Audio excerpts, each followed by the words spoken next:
Karibu sana katika channel yetu pendwa ya Apostle Katambi. Channel hii inatupa neema kubwa sana ya kujua ulimwengu wa roho na namna ya kutoka katika vifungo mbalimbali ambavyo unavyopitia katika ulimwengu wa roho. Leo tuna somo zuri kabisa, kwa nini unaingia mwaka mpya lakini changamoto unazopitia ni za mwaka wa jana. Mateso unayopitia ni ya mwaka wa jana. Somo hili tuko sehemu ya pili.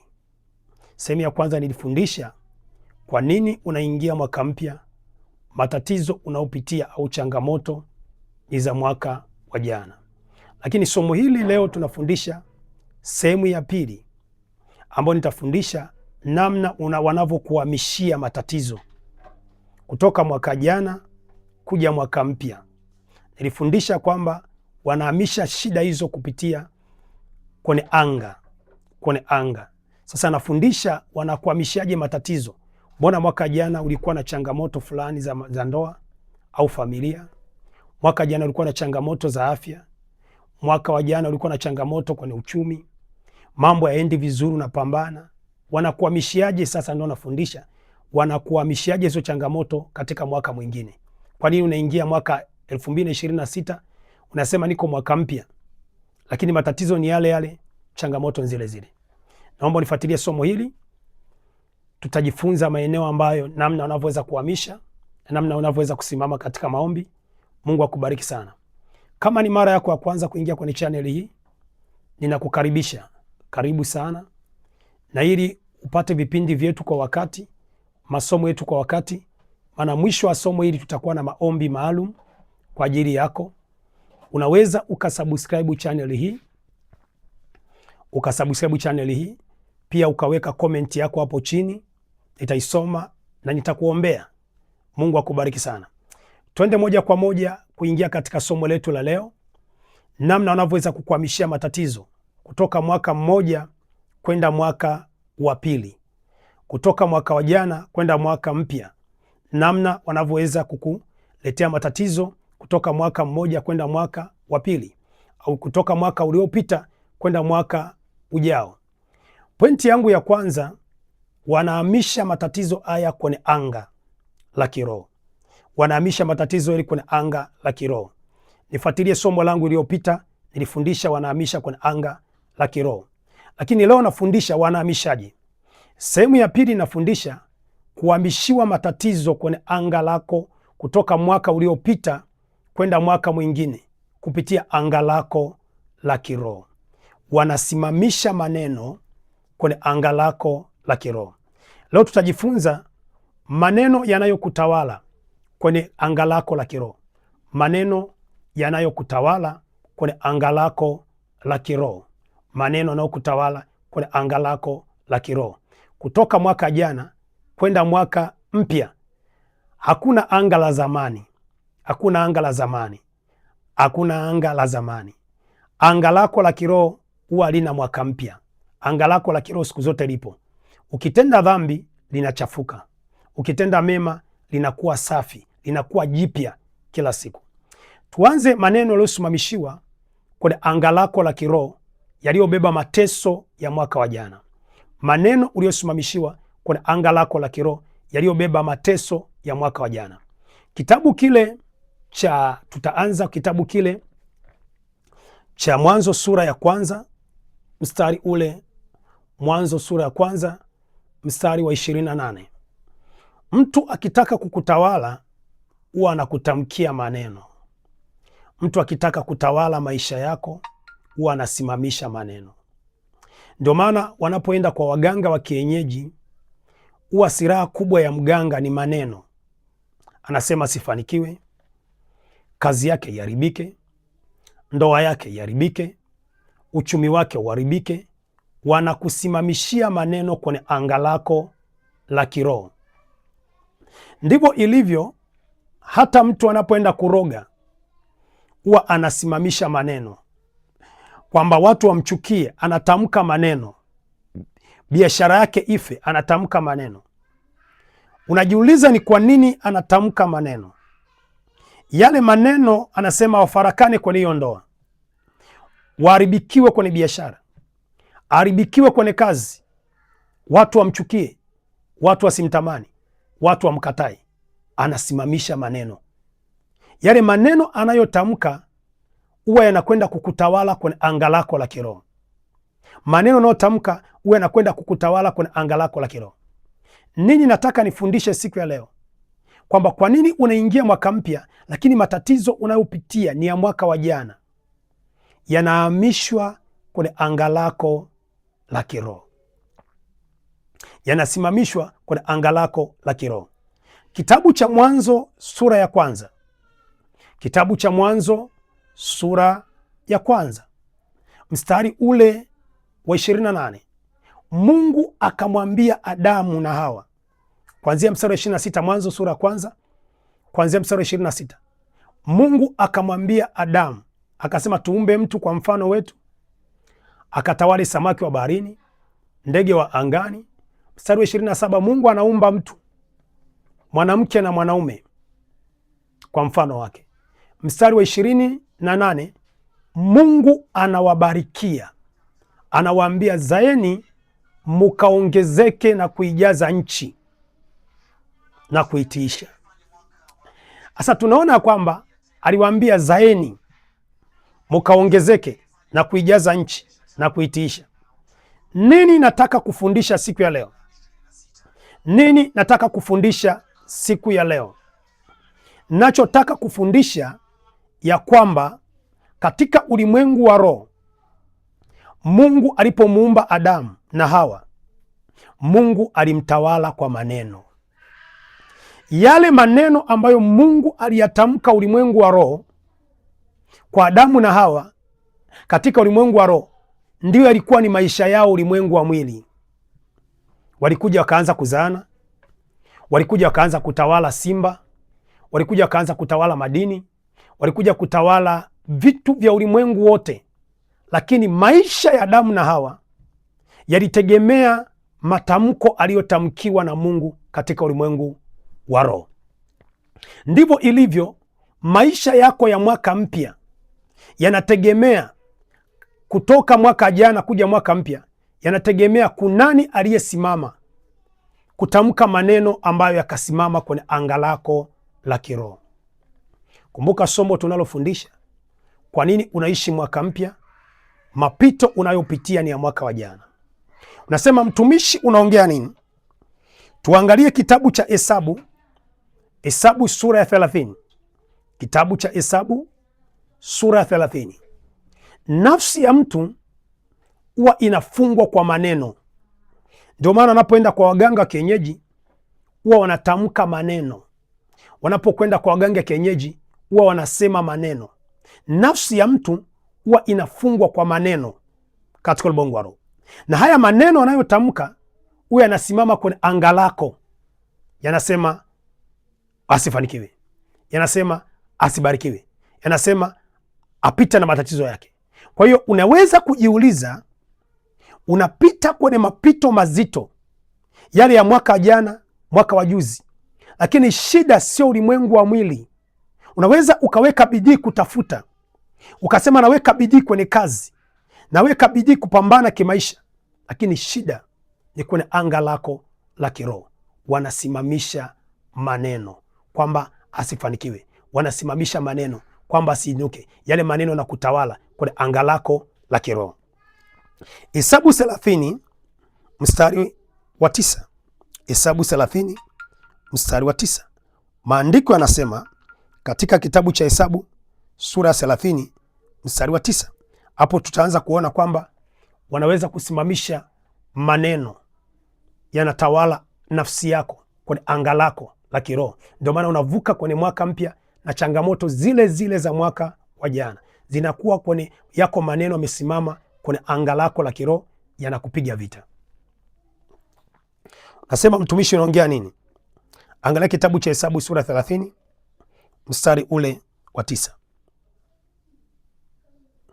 Maandiko yanasema, lakini nadhiri ya mjane au ya mwanamke aliyeachishwa mume kila neno ambalo litafunga nafsi yake kwalo litadhibitika juu yake. Anasema kila neno ililofunga nafsi.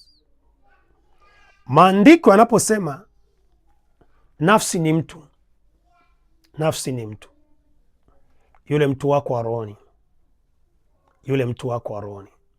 Ndio maana mtu anapokufa, tunapoenda kuzika, wanasema mwili wa marehemu fulani, mwili wa marehemu Peter, mwili wa marehemu Juma, mwili wa marehemu Asha, mwili wa marehemu Joyce. Mtu ni nafsi, ule mtu wako wa rohoni ndio nafsi yako. Sasa maandiko yanasema kwamba kila neno lililofunga hiyo nafsi, alafu anasema kila neno lililofunga hiyo nafsi, maana yake nafsi ya mtu inafungwa kwa maneno. Alafu anasema litajulikana juu, litadhihirika juu. Maana yake anaonyesha, anaposema juu anamaanisha kwenye anga. Kwa katika ulimwengu wa roho wa giza au ulimwengu wa roho wa kichawi, ili wakuhamishie maneno kutoka, wakuhamishie zile shida zako, mateso uliopita mwaka jana. Kumbuka unapopita kwenye shida au mateso, nyuma ya kila tatizo kuna nguvu inasababisha. Nyuma ya kila unachopitia kuna nguvu inasababisha. Nyuma ya kila tatizo kuna nguvu inasababisha. Na nguvu kubwa wanaotumia kusababisha matatizo kwako, wanasimamisha maneno katika ulimwengu wa roho. Asa maandiko yanafunua wazi, yanasema kila neno lililofunga nafsi yako. Alafu anasema ni sehemu gani wawefunga nafsi yako? Ni maneno. Alafu maneno haya anasema yamesimama juu. Juu wapi? Kwenye anga lako la kiroho. Kwa hiyo kama unapita matatizo mengi ya mwaka wa jana, kama unapita changamoto nyingi za mwaka jana, na wewe uko mwaka mpya, wamekufunga kwa maneno, wamekutawala kwa maneno. Anga lako la mwaka mpya limetawaliwa kwa maneno ya mwaka wa jana. Anga lako la mwaka mpya limetawaliwa kwa maneno ya mwaka wa jana. Unasema mtumishi, unaongea nini?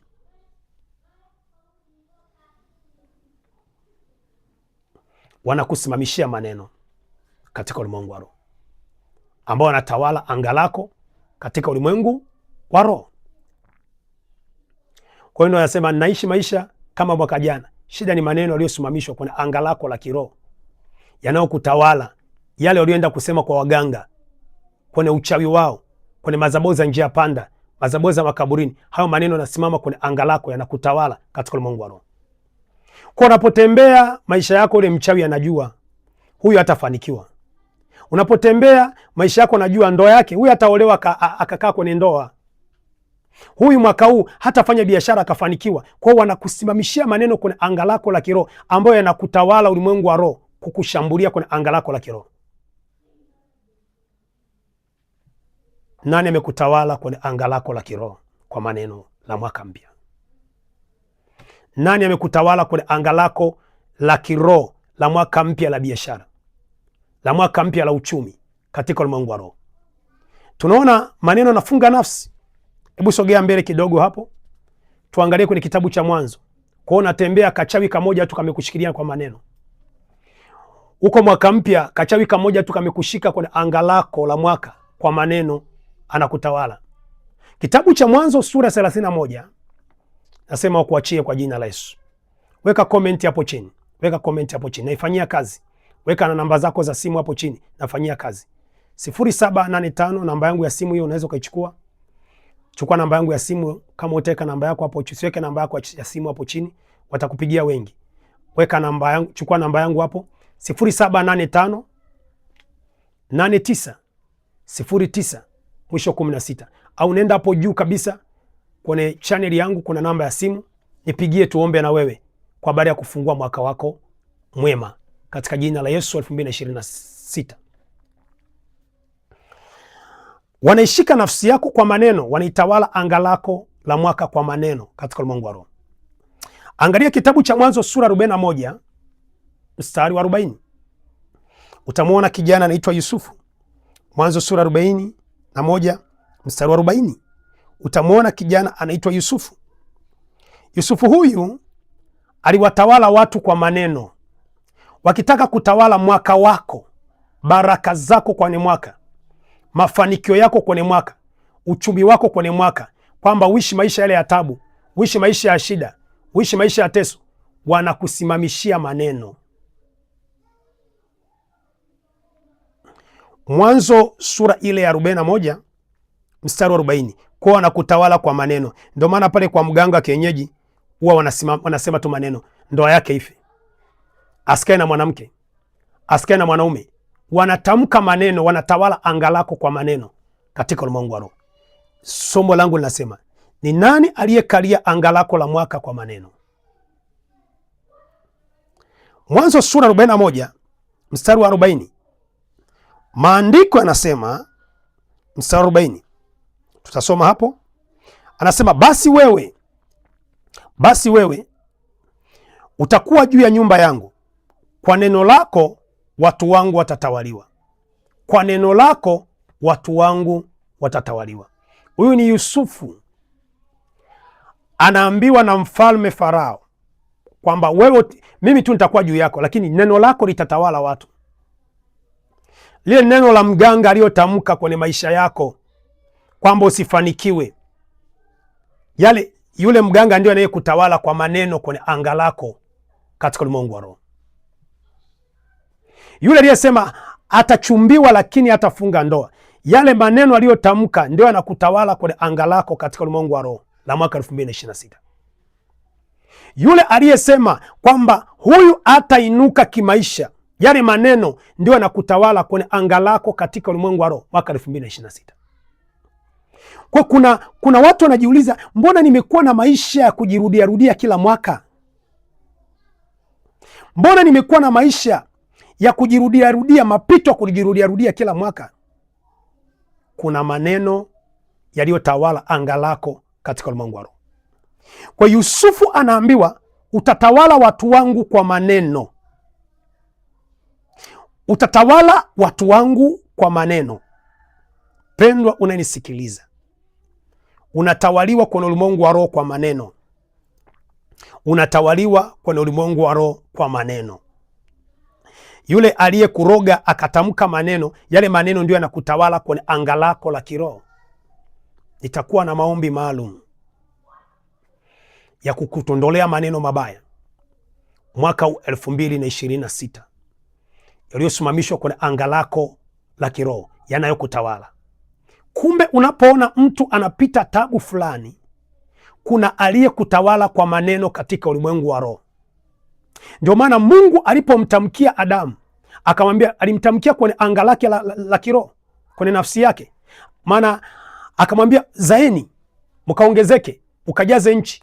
Adamu alipokuja ulimwengu wa mwili, maisha ya Adamu alizaana, walipigana mimba wakazaana.